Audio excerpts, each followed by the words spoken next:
Vamos lá para mais um podcast do Fórum Brasileiro de Inovação Sindical.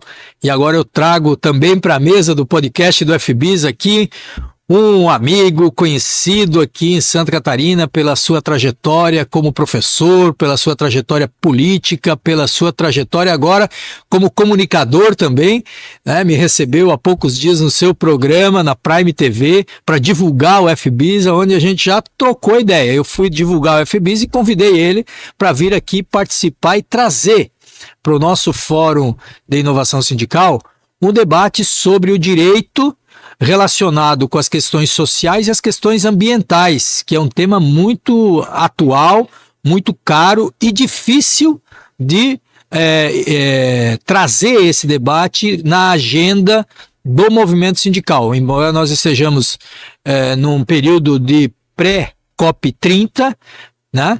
Tem aqui a COP dos Povos, né?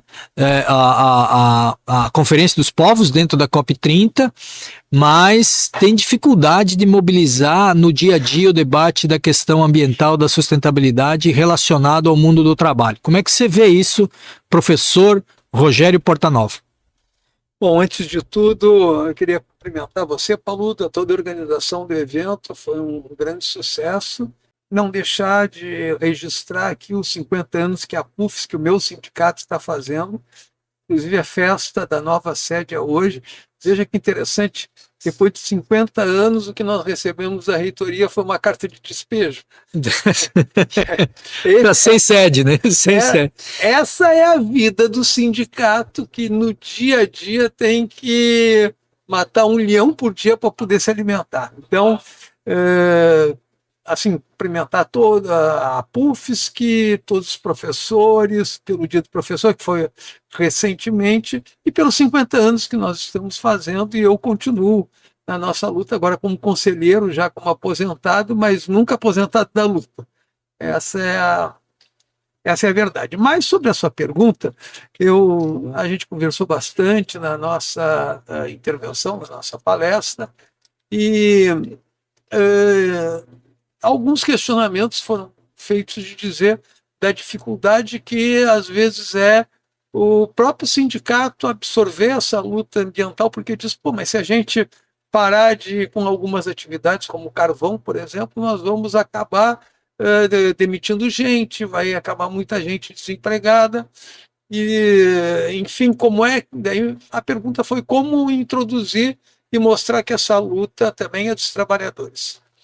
É importante assim dizer, no mundo do trabalho especificamente, já existe essa luta há bastante tempo, que se deu com insalubridade e periculosidade. E o trabalhador recebeu percentual diferenciado, muitos deles se aposentavam antes, dependendo da atividade, então tem uma série de condições que já eram dadas ao trabalhador. E eu levei a essa reflexão, né? Então, você tem um trabalho perigoso, a periculosidade te dá mais 20%. Então, quer dizer, se for muito perigoso, vai te dar mais, 40%.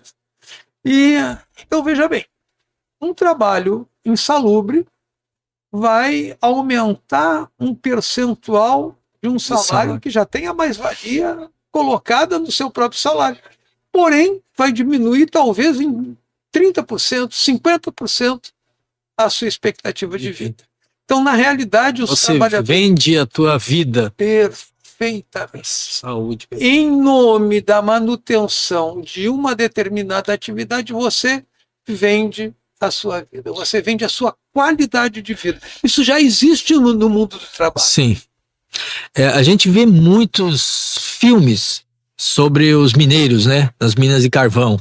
Eu acho que tem muitas histórias sobre isso, de trabalhadores. Eu lembro, né? Tem o Germinal, é um filme maravilhoso, né? Do Émile Zola.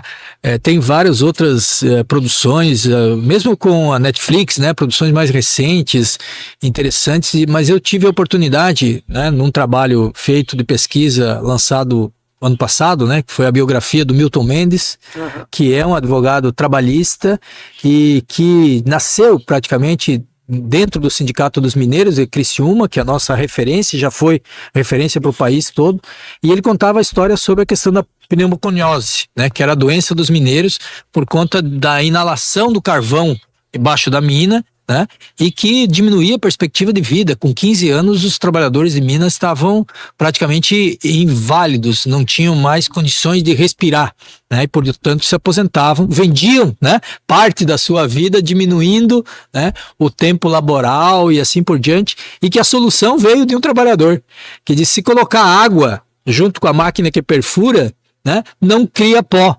E portanto, usando o equipamento de proteção e com água, fazer perfuração com água, você evita a pneumoconiose. Quer dizer, veja como as coisas são, às vezes tem soluções que muitas vezes estão, os trabalhadores que sofrem esses problemas muitas vezes encontram a solução. O caminho é encontrar uma solução e o paliativo é buscar aumentar a insalubridade, diminuir tempo de trabalho, etc. Quer dizer, você tem que fazer uma correção, mas tem que caminhar também no sentido inverso. Fazer as duas coisas ao mesmo tempo, na verdade. Não, perfeito. Paulo, veja bem, nós estamos num evento de inovação sindical. Você acaba de trazer uma ideia de inovação, porque parece que inovação é aquele sujeito que na área tecnológica descobre alguma coisa para ganhar muito dinheiro, ficar rico, patenteia. Não. Inovação é isso que faz um trabalhador dentro do seu ambiente de trabalho, que muda essa relação de trabalho, não sem ganhos para o patrão. Ele é que vai ter o maior ganho mesmo dentro dessa inovação. Agora, o que isso gerou de qualidade de vida para aquele que trabalhava na mina sem dúvida nenhuma, louvável, né? E eu deixo aqui também meu abraço para o Milton Mendes, toda a sua equipe. A gente teve muitos anos de luta junto, eu na luta dos aposentados e ele na luta sindical mais diretamente com esses trabalhadores, e a grande discussão que tinha era justamente a aposentadoria que esses trabalhadores tinham direito e que foram suprimidos. Eu costumo dizer, se me permite, Paulo, que foi um pouco o objeto da nossa palestra, de que a luta ambiental ela se deu junto com a luta da conquista dos trabalhadores, e que em um determinado momento nós tivemos um grande retrocesso com a reforma trabalhista, dessas conquistas dos trabalhadores, sobretudo com o fim do imposto sindical também, tentando acabar com a estrutura do próprio sindicato. E o retrocesso que houve na área social, principalmente na área trabalhista, é muito parecido com o retrocesso que houve na área ambiental, da qual nós vemos agressões e cada vez mais a gente perdendo as conquistas que o direito ambiental teve, junto com as perdas que o direito sindical e o direito do trabalho teve. E é que é preciso retomar essas lutas sob pena de nós termos um grande retrocesso, não só ambiental e trabalhista, mas um retrocesso civilizatório, que é o que nós estamos vivendo atualmente, né? Um comprometimento muito grande com a saúde do trabalhador, mas, sobretudo, com o seu futuro. É como se ele só existisse uma fotografia, um motoboy, a fotografia dele entregando a sua pizza, entregando o seu alimento, mas não é um filme do qual um dia ele vai ter um filho, ele vai ter um neto, e ele precisa sustentar um dia essa família. E muitos dos aposentados hoje que recebem uma miséria sustentam famílias que não têm trabalho. Como que vai ser essa nossa civilização?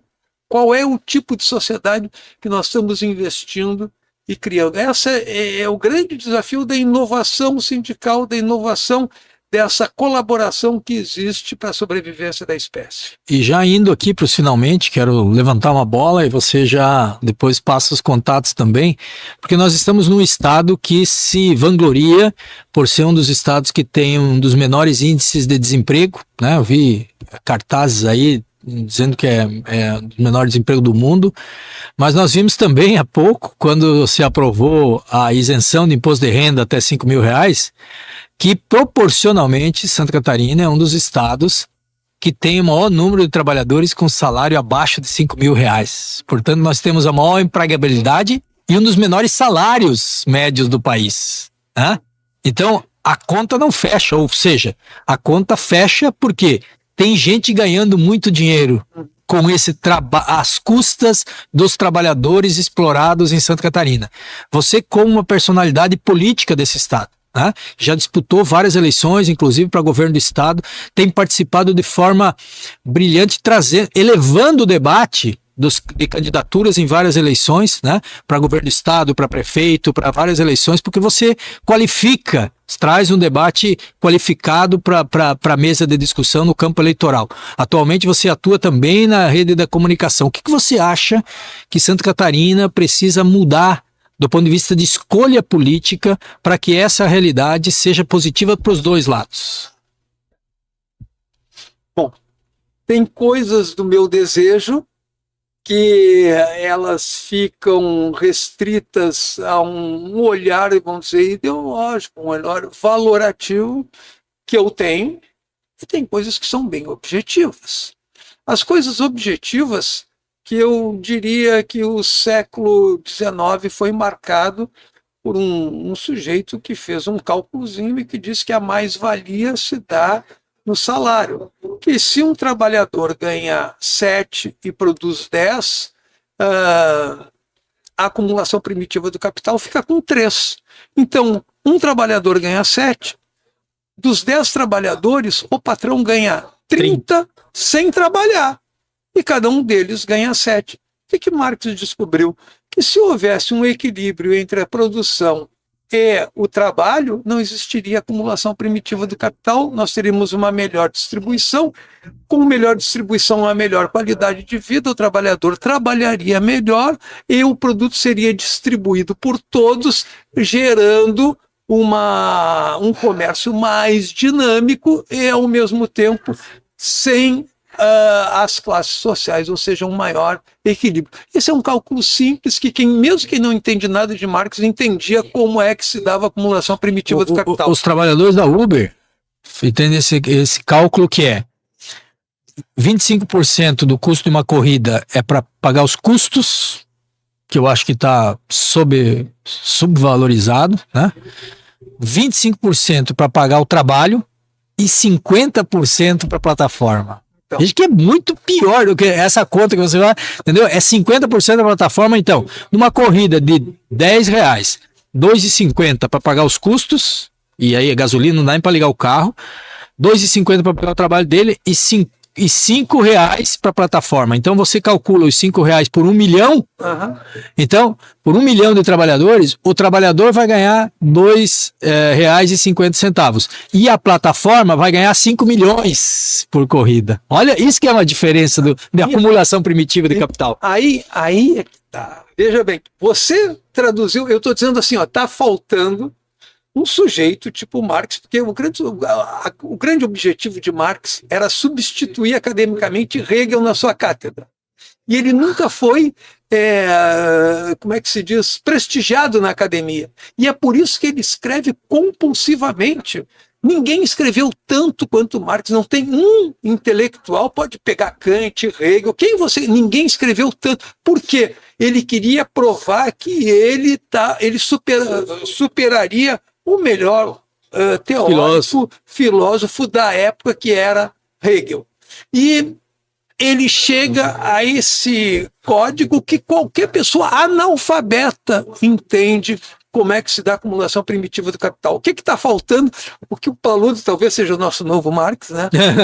Não, para ser bem sincero, assim, quem melhor chegou perto disso foi o Ricardo Antunes, que fez... Não, ele chegou perto, mas está faltando alguém que faça um cálculo, um economista que se debruce sobre a mais-valia tecnológica. Ela não é a mais-valia em cima do salário, mas em cima da tecnologia, porque ela é muito mais subalterna, ela é muito mais invisível.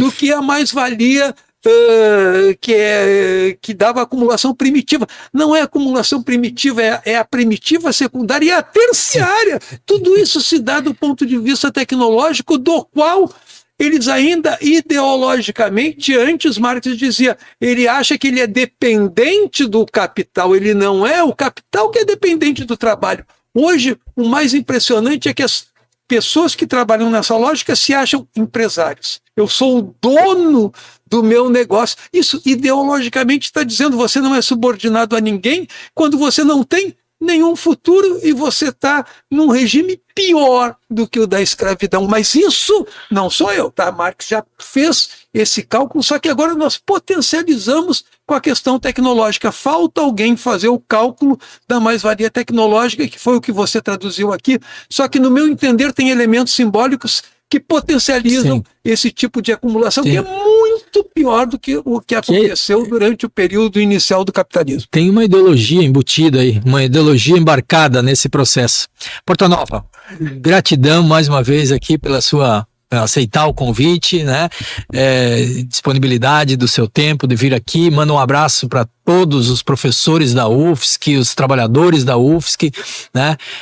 Comemorando esses 50 anos da UFSC, que é o sindicato dos professores da universidade, infelizmente, né, sendo despejados da sede da UFSC, mas espero que seja um processo de luta também para resolver isso. E gratidão mais uma vez.